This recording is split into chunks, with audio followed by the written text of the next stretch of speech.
Hello guys, Ryan Ho back in that video. Today let's talk about some really audiophile gear, and there's some really interesting things here. So the first one we'll start off with is this audiophile DAC and cable combined.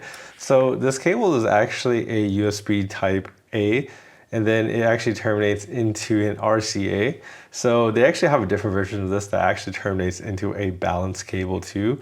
But essentially you have a DAC that's kind of built in right here, a very small one, and then you can plug this into whatever amplifier you have, which is a pretty interesting idea. I've never really seen this before, and you can basically just plug it into your amplifier, whether it's like I guess a big desktop type of one or one for like your speakers. You can plug whatever you want.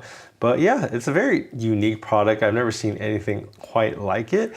And of course they have a little extension slash a kind of converter if you want to convert this into a USB type C. You can plug it into, let's say, like your phone or your computer, whatever you want to use as your source, right? Interesting type of product. It's the Wu Audio Phantom DAC. It has a Saber DAC inside, and honestly, the sound quality of it is pretty decent. It has pretty decent bass. The treble, at least compared to my desktop, is not as bright. So I would say the treble is maybe a little bit more warm sounding in general on the treble, but yeah. So this is the Wu Audio Phantom DAC.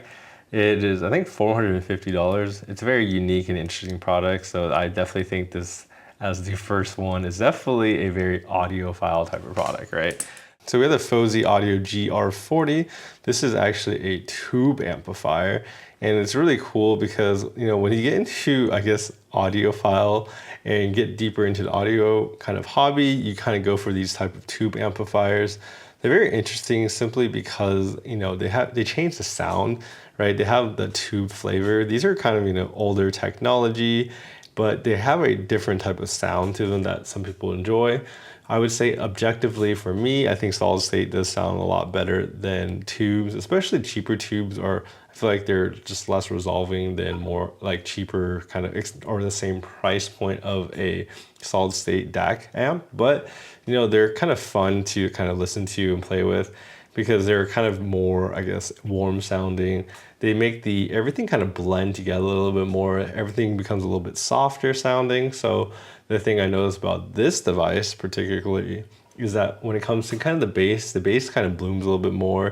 You don't have as much, like, I guess, sub bass definition or speed. Rather, you get a little bit more like a bloomy bass, and then when it comes to the treble is not as, I guess, bright sounding. It sounds a little bit more warm as well. So if you have too bright headphones, you might actually like a tube amplifier because it would change the way the treble sounds.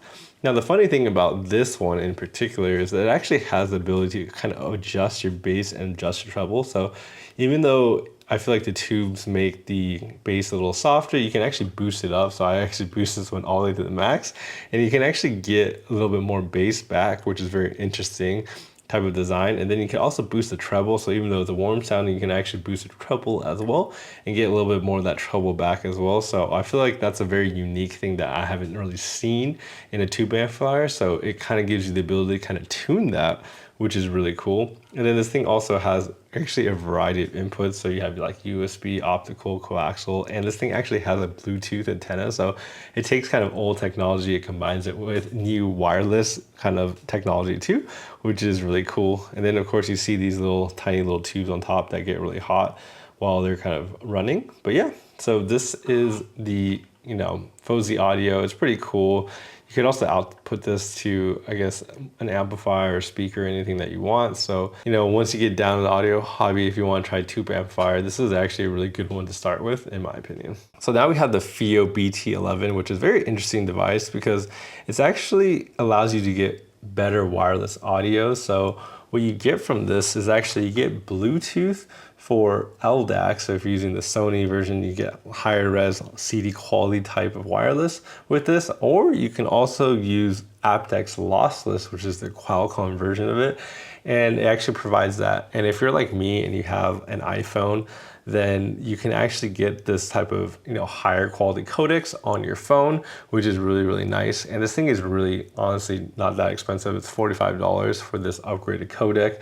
Obviously, if you have some of the lucky Android phones or high-end ones that have it, they actually support like aptX lossless. But if you have an iPhone or a PC and you don't have it, you can actually use this little guide to get this high-res lossless type of sound, which is really, really cool. So I've been reviewing a lot of essentially DACs that were kind of lossless receivers, but there wasn't really many lossless transceivers, especially ones that were cheap. So this thing at $45, giving you that ability to actually upgrade your audio and your codecs is really, really cool. And because it's so small, you can really take it on the go. You can fit it on anything and it's really not gonna take up that much space.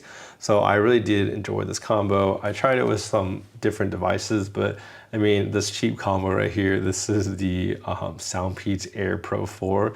With this, you can actually unlock the aptX lossless on this device and use it in combination with your phone. So it's a really nice and cheap combo. This together would be like about $100, $110 probably together, which is a pretty fair combo to me. But yeah, this little device, the Fiio BT11, is pretty cool. And then last but not least, we have this. This is kind of like a normal earbud. So like the thing I like about it is like if I'm wearing this out in the public or around or at the office or something, it doesn't really look like you're like a hardcore audiophile. You just kind of blend in with everybody because these look like just normal earbuds, but actually under them, these are actually some special stuff. So these use actually biodynamic drivers in these, and they're actually like 14mm biodynamic, which is pretty big, honestly. So these are some big drivers in your ear, and bigger drivers means better bass. So the bass on this is actually pretty decent. However, I would say one thing is that because the drivers are so big, they actually kind of feel kind of loose in my ear because they're so big. They don't like actually sit inside as well because they're, you know, 14mm drivers. So I do lose some of the bass unless I turn up the volume. But yeah, these are like $20 or $30, but they actually do sound really good for the price. They're these really big drivers. They're actually tuned really well.